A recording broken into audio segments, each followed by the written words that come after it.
Ya Bu, mohon izin Bapak, mohon izin Ibu, izin menjelaskan untuk kegiatan aktualisasi latar belakangnya tentang Peraturan Gubernur Jawa Timur Nomor 71 Tahun 2016 tentang kedudukan susunan organisasi, uraian tugas dan fungsi serta tata kerja Dinas Sosial Provinsi Jawa Timur.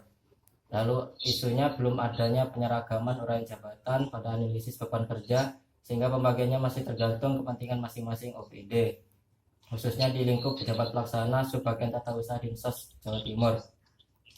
Lalu gagasan dari saya itu optimalisasi penggunaan aplikasi e-master dalam penyeragaman uraian jabatan pada pejabat pelaksana di Subbagian Tata Usaha Sekretariat Dinas Sosial Provinsi Jawa Timur. Lalu ada sesuai dengan revisi dari Bapak penguji kemarin, kegiatan yang aktualisasi yang dilakukan yaitu yang pertama melakukan koordinasi berjenjang tentang rencana kegiatan yang akan dilaksanakan. Lalu yang kedua mempelajari konsep uraian jabatan dan bahan penyusun instrumen jabatan yang dibutuhkan. Lalu yang ketiga mempelajari bagaimana pemanfaatan dari aplikasi e-master. Yang keempat melaksanakan sosialisasi tentang e-master dalam penyeragaman uraian jabatan kepada perwakilan masing-masing UPT. Lalu yang kelima evaluasi dan laporan sosialisasi. Lalu kegiatan pertama yaitu melakukan koordinasi secara berjenjang tentang rencana kegiatan yang akan dilaksanakan. Ada 3 tahapan kegiatan, yaitu yang pertama meminta izin kepada pimpinan untuk melaksanakan aktualisasi, lalu membuat usulan terkait gagasan dan memberikan usulan tentang gagasan kepada pimpinan. Lalu hasil yang ingin dicapai yaitu adanya persetujuan dari atasan terkait gagasan yang telah diangkat. Lalu kegiatan yang kedua yaitu mempelajari konsep uraian jabatan dan menyusun instrumen jabatan yang dibutuhkan. Ada 2 tahapan kegiatan yang saya ambil, yaitu yang pertama berkoordinasi dengan pengelola kepegawaian di Dinas Sosial Provinsi Jawa Timur. Lalu yang kedua adalah mempelajari dan menyusun konsep uraian jabatan masing-masing jabatan pelaksana untuk disampaikan ke UPT. Lalu hasil capaian target yang diinginkan yaitu terlaksananya koordinasi dengan urusan kepegawaian. Lalu kegiatan yang ketiga yaitu mempelajari bagaimana pemanfaatan dari aplikasi e-master. Dalam kegiatan ini saya berkoordinasi dengan pengelola kepegawaian yang juga mengelola aplikasi e-master sebelumnya mengenai aplikasi e-master tersebut dengan tujuan untuk pemahaman tentang mengenai aplikasi e-master sendiri. Lalu kegiatan selanjutnya yaitu dengan melaksanakan sosialisasi tentang e-master dalam penyeragaman uraian jabatan kepada perwakilan masing-masing UPT. Lalu tahapan kegiatannya yang pertama membuat surat undangan, dan kegiatan yang kedua yaitu perwakilan dari UPT menghadiri sosialisasi karena kondisi yang tidak memungkinkan, jadi dilakukan dengan daring melalui aplikasi video conference.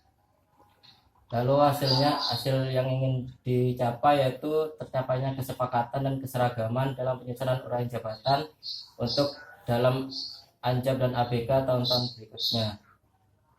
Lalu kegiatan yang terakhir yaitu melakukan evaluasi dan laporan kepada atasan, yaitu mengevaluasi hasil dari sosialisasi dan kegiatan dan memberikan laporan mengenai kegiatan sosialisasi yang telah dilaksanakan.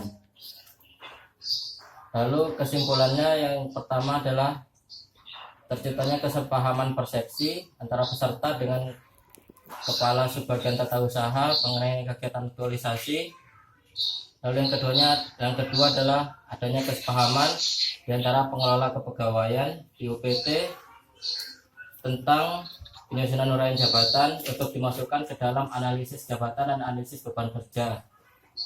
Lalu yang ketiga optimalnya penggunaan dari aplikasi e-master, dan keempat yaitu terwujudnya solusi ke depan dalam mengatasi kendala yang dihadapi. Lalu sarannya yaitu perlu adanya kegiatan sosialisasi kembali agar setiap pegawai yang diserahkan jabatan untuk mengelola kepegawaian dapat melaksanakan tugasnya dengan baik. Lalu saran yang kedua, aktualisasi yang telah saya lakukan agar dikembangkan kembali sehingga dapat terus meningkatkan pengelolaan kepegawaian yang terdapat di Dinas Sosial Provinsi Jawa Timur.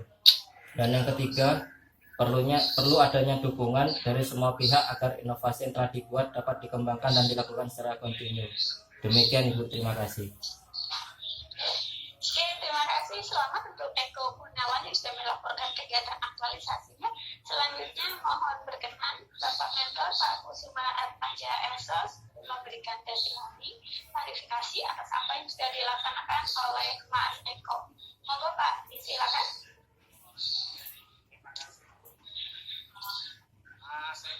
Oke Pak.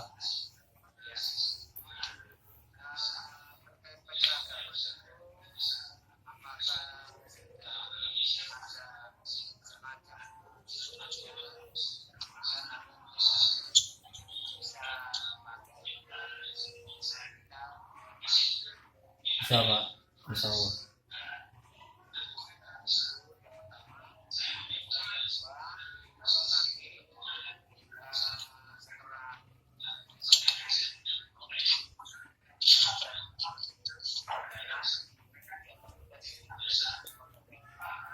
Oke, siapa Pak? Cekap.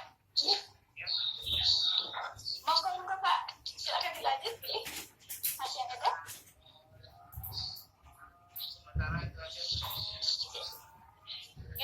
Oke, terima kasih Pak Kusuma. Tapi yang pasti kegiatan yang dilaksanakan oleh Mas Eko bermanfaat nih Pak. Ya, sangat bermanfaat. Karena memang di kondisi kami di sosial itu memang memerlukan adanya penyeragaman antar UPT kebijakannya tergantung dari badan kepegawaian daerah.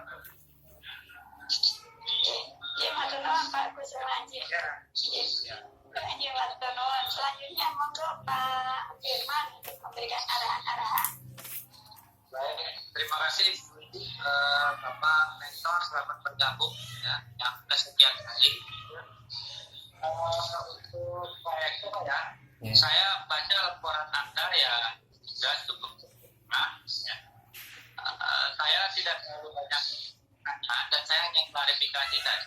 Selama menyusun laporan ada masalah nggak? Selama ada COVID? Ya, tentang sosialisasinya tersebut Bapak. Jadi kan karena COVID, jadi masuknya WFA ada 2 hari, jadi terkendala waktu saja Bapak. Terkendala waktu dan juga sarananya. Seperti itu. Ya sama dengan kami juga sama. Oke. Monitor, mengamati mentor juga sama. Jadi pertanyaan saya, bagaimana kita bahwa penggunaan aplikasi ini kan sebetulnya sudah ada ya. Iya Pak. Cuman bagaimana meningkatkan optimalisasikannya. Iya. Jadi untuk meningkatkannya memberikan pengetahuan kembali gitu Pak ke pengelola kepegawaian di UPT agar UPT itu mengerti cara menggunakan aplikasi tersebut Pak. Karena banyak dari UPT itu masih bingung cara menggunakannya Pak. Jadi berikan pengertian kembali atau pengetahuan kembali, sosialisasi seperti itu Pak. Baik, cukup Pak Mentor, terima kasih. Saya tidak terlalu banyak mengklarifikasi karena penggunaan aplikasi ini memang sudah ada sebelumnya, tapi bagaimana mengoptimalisasikan ya penggunaannya. Ya beruntung kalau memang ada Purna yang seperti ini mampu untuk mengembangkan ilmuannya dalam hal pemahaman kita bagaimana memanajemen ke aplikasi. Kuncinya ada bagaimana kita manajemennya. Dan mungkin itu cukup sih. Terima kasih. Ya, matur nuwun Pak Firman. Ya, matur nuwun Pak Firman. Selamat untuk Mas Eko tanpa koreksi ya. Dan sekali lagi pasti dengan arahan dari Pak Kusuma ini bisa terlaksana dengan baik. Mudah-mudahan tetap berlanjut ke depan, tetap bersemangat Mas Eko ya. Oke, terima kasih Bu. Pak Kusuma. Ya. Sekali lagi terima kasih. Kita lanjut dengan peserta yang terakhir. Ini masih ada sisa 1 Pak Firman yang terakhir. Kita cukupkan ya. Waalaikumsalam. Terima kasih Pak Bu.